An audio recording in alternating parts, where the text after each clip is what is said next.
Hello to everyone.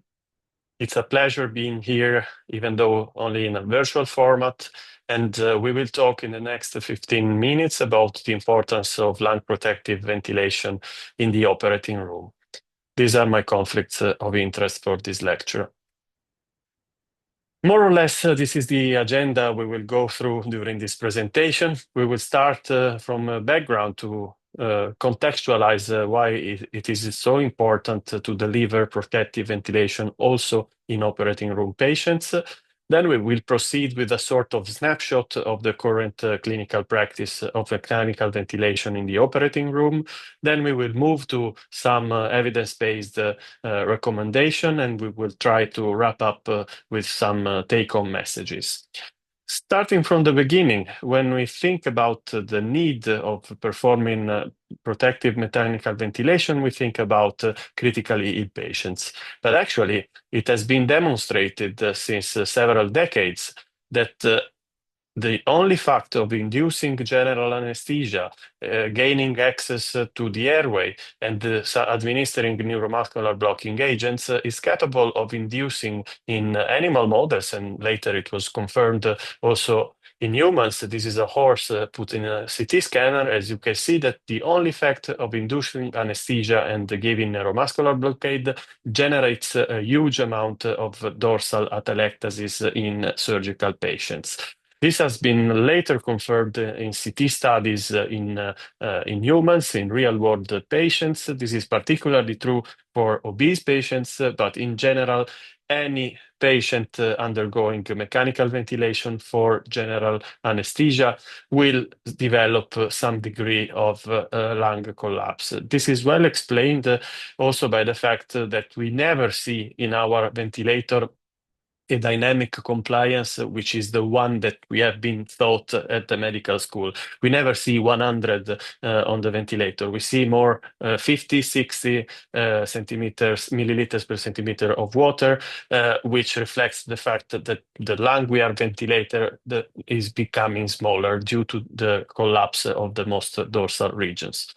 The clinical relevance is that postoperative pulmonary complications are a clinically relevant entity which affects the postoperative course of our surgical patients.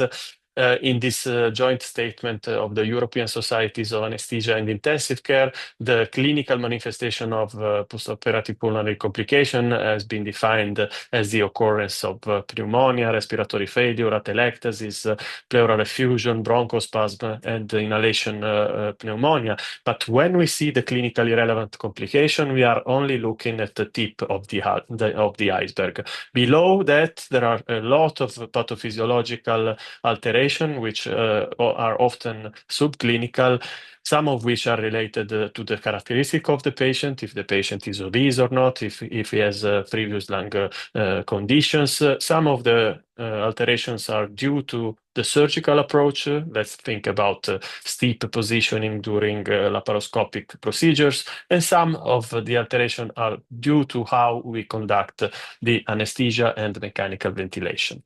The clinical relevance of postoperative pulmonary complication has been well demonstrated. This is a study on patients receiving abdominal and thoracic procedure, focusing on major postoperative respiratory complications. So we are not talking about mild respiratory failure, but major respiratory events. And you see the trajectory of these patients. In case of a patient not developing postoperative pulmonary complication, the mortality is very low, around 1.4% in both thoracic and abdominal surgeries. But when one major postoperative event occurs, the mortality rises up substantially, up to 40% in thoracic surgery. So a thoracic surgical procedure complicated by a major respiratory event in the post-op period have a high mortality. So this underlines why we should care about postoperative pulmonary complications and why we should deliver the best ventilation we can do in order to reduce the incidence of these complications. Concerning the clinical practice so far, so a snapshot of what we do, the most comprehensive study is the Las Vegas study, which starts becoming a bit old. It was published in 2017. The ProveNet investigators are now trying to replicate another large observational study to describe how the practice of ventilation has changed in the last decade. But this is the most complete data set we have. So I will show you that concerning the tidal volume, if expressed in milliliters, you see that many patients receive 500 mLs of tidal volume, which is also the default setting of several ventilators. So probably we are a bit lazy when individualizing mechanical ventilation settings in our patients. But as you know, the tidal volume should be normalized to the kilograms of predicted rather than actual body weight. And if we compute the ml per kilogram of predicted body weight, you see that there is a nicely shaped histogram in which the average is around 7, which is okay, but you still see that there are patients that receive 10, 11, or even 12 ml per kilogram, which is surely too high and surely harmful, as you will see in the next slides. Concerning peak, it looks a little bit like an opinion-based decision rather than the distribution of a naturally distributed variable, because you see that basically many clinicians choose either no PEEP, 0, or 5 of PEEP, with very few patients receiving intermediate values or patients receiving high PEEP levels. So on concerning the tidal volume, probably we can still improve, while on PEEP, probably this distribution reflects the fact that we still have to understand what is the best PEEP in our surgical patient. Concerning recruitment maneuver, and I'm talking about recruitment maneuver performed at a regular interval, not the recruitment maneuver we do because the patient is desaturating, but the recruitment maneuver as a part of the ventilatory strategy. We see that only 6% of the patients included in the Las Vegas study received the routine recruitment maneuvers, and when they were performed, most of the time it was using the anesthesia balloon. So the so-called bag squeezing technique. The bag squeezing technique was associated with a double risk of postoperative pulmonary complications in a cohort of obese patients, as in our study published on the BJA in 2018. I think that we will not be able to do a randomized trial only to demonstrate whether it's better to recruit using the bag squeezing or the ventilator, which means simply changing PEEP stepwise or the pressures at the ventilator, similarly to what we do in the intensive care unit. But I think that the physiopathological rationale is very strong, so we should push in the direction of avoiding recruitment maneuver with the bag squeezing. So we can perform these ventilator-based maneuvers, and fortunately modern ventilators, most of them can perform that, either a single-step recruitment maneuver in which we apply a certain pressure for a certain amount of time, or more sophisticated recruitment maneuvers performed with the cycling procedure in which PEEP is changed stepwise, and in many ventilators you can also see the compliance at each PEEP level, which could be interesting and important also for setting PEEP. We should prefer ventilator-based maneuvers, and possibly also in cardiac and thoracic surgery. I know it is challenging. I know that the surgeons expect to see the lung recruiting very fast, but remember that the elastic properties of the lungs do not change whether we do a recruitment manually or with the ventilator. So simply, if we feel that our manual maneuvers are more effective, it's just because we give very high pressure, which can be harmful for the lungs. Concerning what can be considered evidence-based, I want to start from induction phase. You see here the the induction phase of an obese patient in ramped position. But what was shown in this nice study from the French group of Emmanuel Foutier in 2011, if we pre-oxygenate with positive pressure ventilation instead of conventional bag assistance at the induction phase, we can improve oxygenation, we can improve lung volumes, reduce atelectasis, and even more importantly, we have more oxygen reserve. So we have a longer time window to perform safely intubation. When the study was conducted, pre-oxygenating with positive pressure was necessary to bring an NIT ventilator to the OR. But nowadays, many anesthesia machines are capable of doing pre-oxygenation with positive pressure. So it was not tested in large randomized trials, but there are several nice physiological studies, in particular this one, showing that positive pressure at induction counteracts the effect of formation of atelectasis that we have seen in the first slide. When the patient is intubated, we move on how we want to set ventilation.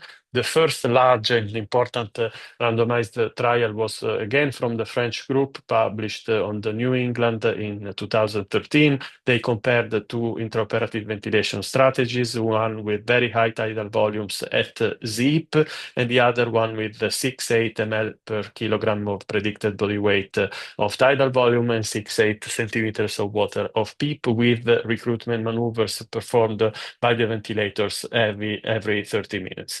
The finding was striking, a huge reduction in postoperative pulmonary complications. So probably we can conclude that high tidal volumes at ZEEP are very harmful. We tried to demonstrate whether at the same tidal volume, applying an higher PEEP in open abdominal surgery would reduce the incidence of complications. And this was the Provilo study, which unfortunately did not show a reduction of PPCs using high PEEP when the same tidal volume was kept in the two groups. And on the other hand, we have another study from Carala Pillai and colleagues, JAMA 2020, a large number of patients ventilated with 6 versus 10 ml per kilogram at the same pressure of 5 centimeters of water. Again, unfortunately, no difference in the two groups. So are we telling that protective ventilation is no longer important? Of course not, but we have to measure other parameters. One constant fact is also the studies testing higher PEEP levels show us that if we apply high PEEP in patients that do not require it, we obtain more hypotension events intraoperatively. So concerning the tidal volume, you see here the CT scans from two patients of the same height but different weight. The patient on the bottom is obese, the patient on top is not, but you see that at the same height, the size of the lung is identical regardless of the body mass index and the actual weight. That's the strongest point to justify the fact that we have to titrate tidal volume on the predicted rather on the actual body weight. Modern ventilators allow us to monitor the tidal volume in ml per predicted body weight very precisely. And in most ventilators, you can no longer set with the knob the weight of the patient, but only the height. And this is a way to force a clinician to think that the tidal volume should be titrated on the predicted rather on the actual body weight. When we follow up the patient throughout the general anesthesia and mechanical ventilation, it is important to monitor several parameters, one of which is very relevant. It is the driving pressure, namely the difference between plateau and PEEP. It is strictly related to the compliance of the respiratory system and reflects the size of the ventilated lung.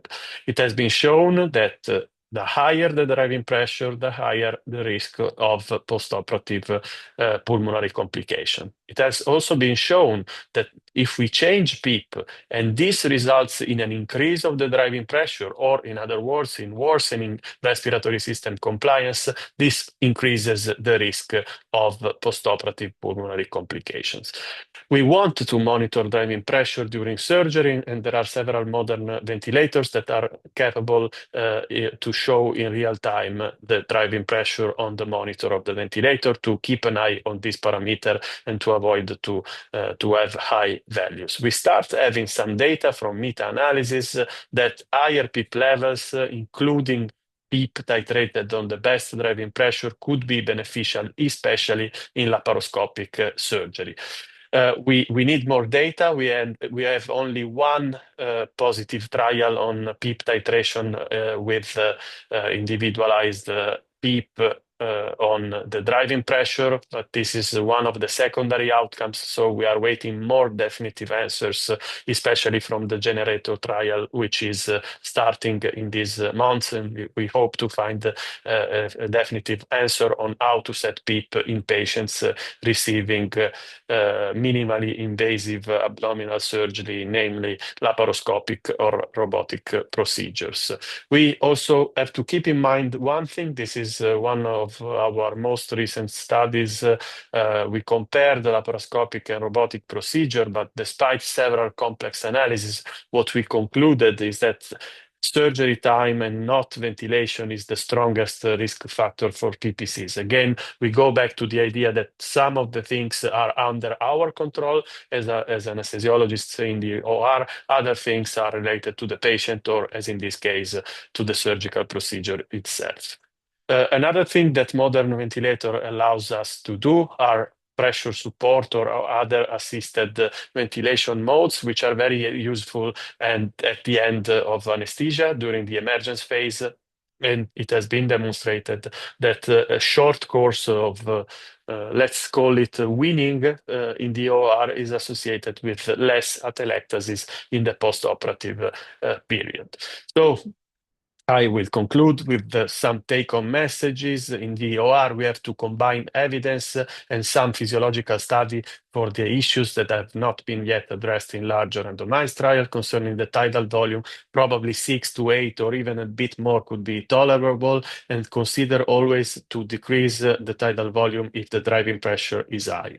The driving pressure should be monitored. Concerning peak, I don't have definitive answers. Probably it's reasonable to start with low PEEP levels, 4 or 5 centimeters of water, but there are several conditions such obesity, laparoscopy, Trendelenburg position, robot-assisted surgery, which might deserve a slightly higher or individualized PEEP. Attention, if you increase PEEP and this increases the driving pressure, this is bad and we are choosing a wrong PEEP setting. Probably we should avoid manual recruitment maneuvers, but in general, the message of my presentation wanted to be that protective ventilation is important also in the operating room and not only in the ICU. Thank you for your attention.